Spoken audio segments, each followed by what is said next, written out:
अक्लमंद परिंदा। किसी गांव में एक शिकारी रहता था और वो रोज शिकार करके अपना और अपने बच्चों का पेट पालता। एक मर्तबा ऐसा हुआ कि शिकारी जब शिकार करने जंगल की तरफ गया तो उसे आसमान में एक बहुत ही खूबसूरत और नायाब चिड़िया उड़ती नजर आई। चिड़िया को देखते ही शिकारी के मुंह में पानी आ गया और वो सोचने लगा कि अगर किसी तरह ये नायाब चिड़िया मेरे हाथ लग जाए तो इसे बाजार में महंगे दामों बेचकर खूब पैसे कमाऊंगा। ये सोचते ही शिकारी ने बड़ी चालाकी और होशियारी से शिकार के लिए जब अपना जाल बिछाया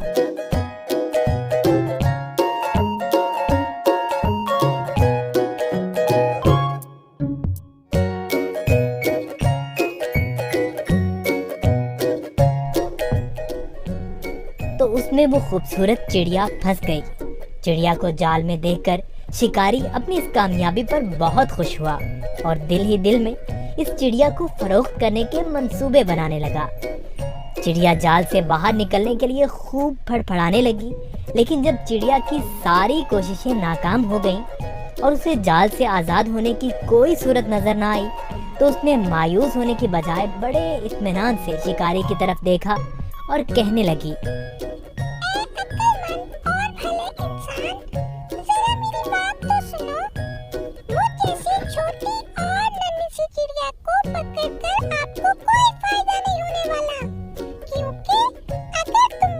भी करते हो तो मेरे थोड़े से गोश्त और गिनती की चंद नरम और नाजुक हड्डियों से तुम्हारा क्या बनेगा?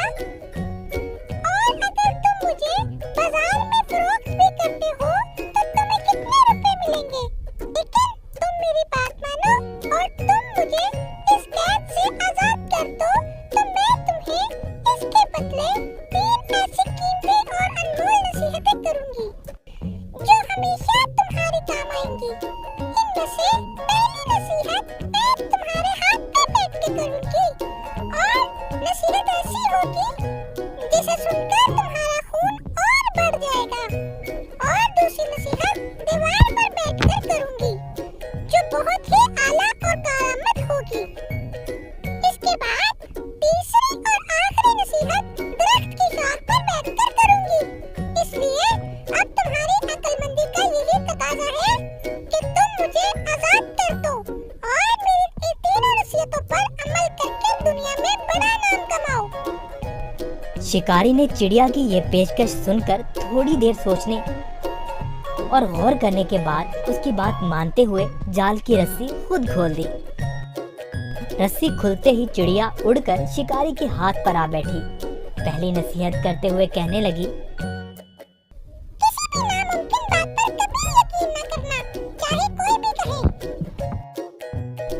ये बोलकर चिड़िया अपने वादे के मुताबिक फिर उड़ी और दीवार पर जा बैठी। वहीं से दूसरी नसीहत करने लगी, गुजरी हुई किसी भी बात का गम कभी ना करना। मेरे इस छोटे से वजूद में 10 दिरहम का एक ऐसा कीमती मोती है जिसकी मिसाल पूरी दुनिया में कहीं नहीं।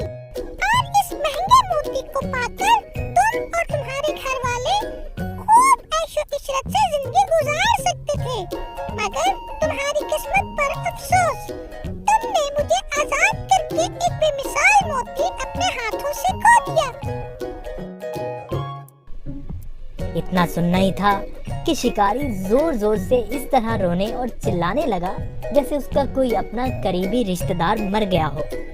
रोते रोते बार बार ठंडी आहें भरता और कहता, हाय हाय मैं तो लुट गया, बर्बाद हो गया। अरे मुझ बेवकूफ ने क्या कर दिया, हाथ आए खजाने को खो दिया। ऐसी नादिर चिड़िया क्यों आजाद कर दी। शिकारी जब खूब रो धो चुका तब चिड़िया ने उसे मुखातिब करते हुए कहा, अरे बेवकूफ और अहमद शिकारी, मैंने पहले ही तुम्हें नसीहतें कर दी थी कि गुजरी हुई बात का गम न करना। जब ये बात हो ही गई थी तो अफसोस से हाथ मलना किस काम का। और हाँ, ए नादान शिकारी, तुमने मेरी पहली नसीहत भी तो गौर से नहीं सुनी। मैंने कहा था ना कि किसी भी नामुमकिन बात का हरगिज़ यकीन नहीं करना चाहिए, वो कैसी ही क्यों ना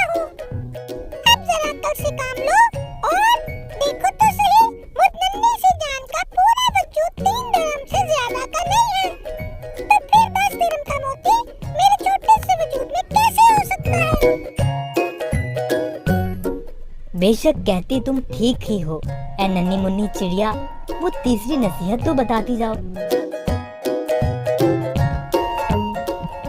भाई, तुमने मेरी पहली नसीहतों पर कौन सा अमल कर लिया जो मुझसे तीसरी नसीहत भी सुनना चाहते हो?